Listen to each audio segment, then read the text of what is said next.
Perkenalkan, nama saya Milana Prana dari kelas D dengan NIM 218112109 dari Fakultas Keguruan dan Ilmu Pendidikan, jurusan Bahasa Inggris.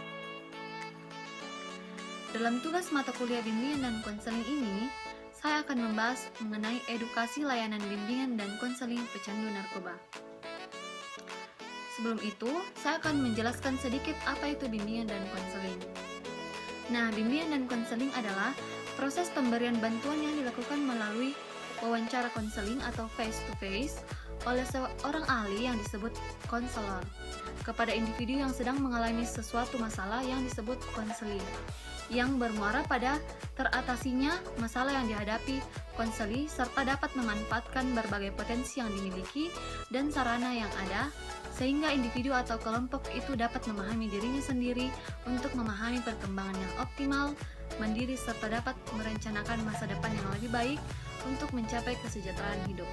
Lalu berbicara tentang narkoba pasti tidak akan ada habisnya. Dan Presiden Republik Indonesia mengatakan bahwa negara Indonesia merupakan negara dengan darurat narkoba. Jumlah pecandu narkoba kian hari makin meningkat. Berdasarkan hasil penelitian BNN, sekitar kurang lebih 5 juta yang menggunakan narkoba.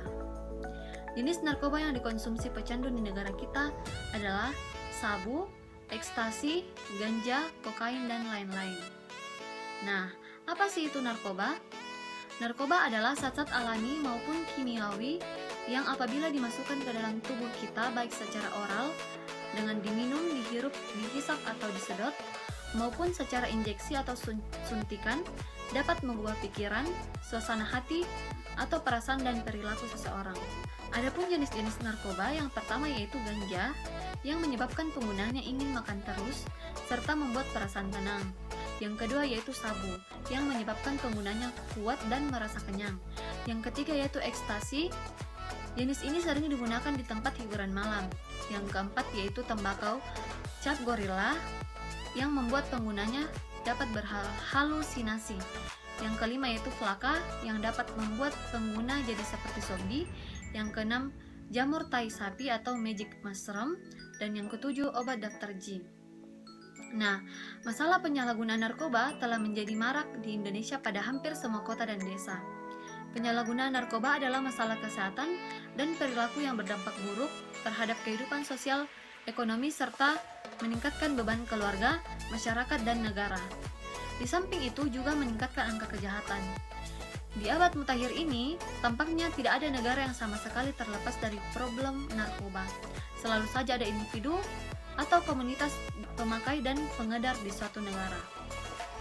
Presiden RI Joko Widodo dalam rapat terbatas guna membahas masalah narkoba mengatakan bahwa saya ingin agar ada langkah-langkah pemberantasan narkoba yang lebih gencar lagi, yang lebih berani lagi, yang lebih gila lagi, yang lebih komprehensif lagi dan dilakukan secara terpadu. Nah, adapun strategi operasional penanganan permasalahan narkoba. Yang pertama yaitu pencegahan, di mana di sini kita dapat membangun kemampuan dan ketahanan diri masyarakat dalam menghadapi pengaruh buruk penyalahgunaan dan pengedaran gelap narkoba. Yang kedua yaitu pemberantasan, di mana kita dapat mengungkapkan dan menindak sindikat kejahatan narkoba dengan menghukum berat dan menyita aset hasil kejahatan narkoba.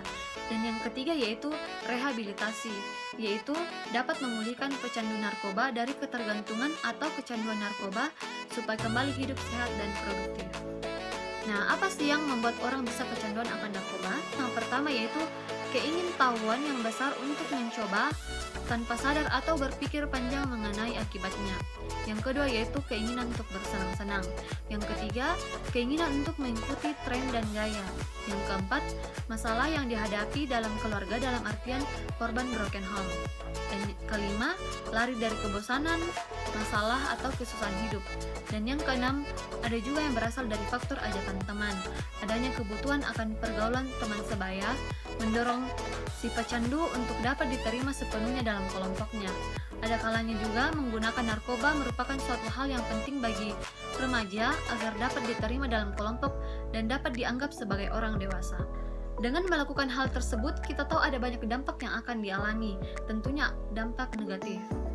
Nah, dampaknya dalam kesehatan itu sangat fatal, yaitu dapat merusak atau menghancurkan kesehatan manusia, baik secara jasmani, mental, emosional, juga dapat merusak susunan saraf pusat otak, organ lainnya seperti paru-paru, hati, jantung, ginjal, sistem reproduksi, penyakit AIDS, dan penyakit komplikasi lainnya. Tak hanya itu, dampaknya dalam faktor ekonomi juga berpengaruh. Ya, seperti yang kita tahu bahwa harga narkoba ini tidaklah murah, dan itu hanya terbuang sia-sia tanpa mendapatkan keuntungan sedikit pun. Pecandu narkoba yang masih dalam status pelajar juga sangat dirugikan karena prestasi menurun dan tidak sedikit yang putus sekolah. Kalau sudah begini, apa yang akan dilakukan? Salah satu upaya pemulihan bagi pecandu narkoba adalah dengan melakukan bimbingan dan konseling. Konseling biasanya ditunjukkan untuk membantu klien menyelesaikan problem yang mengganggu mereka. Konseling juga dimaksudkan untuk membantu klien untuk dapat mengembangkan beragam cara yang lebih positif untuk menyikapi hidup. Kebanyakan korban penyalahgunaan narkoba tidak dapat menyelesaikan masalahnya sendiri, sehingga dibutuhkan suatu bantuan, yaitu konseling. Untuk mengetahui, penanganan konseling bagi pecandu narkoba merupakan salah satu bagian terpenting dalam proses pemulihan bagi pecandu agar mereka dapat kembali melaksanakan fungsi sosial dalam kehidupan bermasyarakat dan agar terwujudnya pribadi yang sehat yang berguna bagi masyarakat sekitar. Nah, bagaimana bentuk dan proses bimbingan dan konseling bagi pecandu narkoba? Yang pertama, konseling individual. Konseling individual ini konselor membantu klien secara individual dengan mengutamakan hubungan emosional sehingga besar kepercayaan klien terhadap konselor. Pada gilirannya klien akan berbicara jujur, membuka rahasia batinnya yang selama ini tidak pernah dikemukakan kepada orang lain termasuk keluarganya.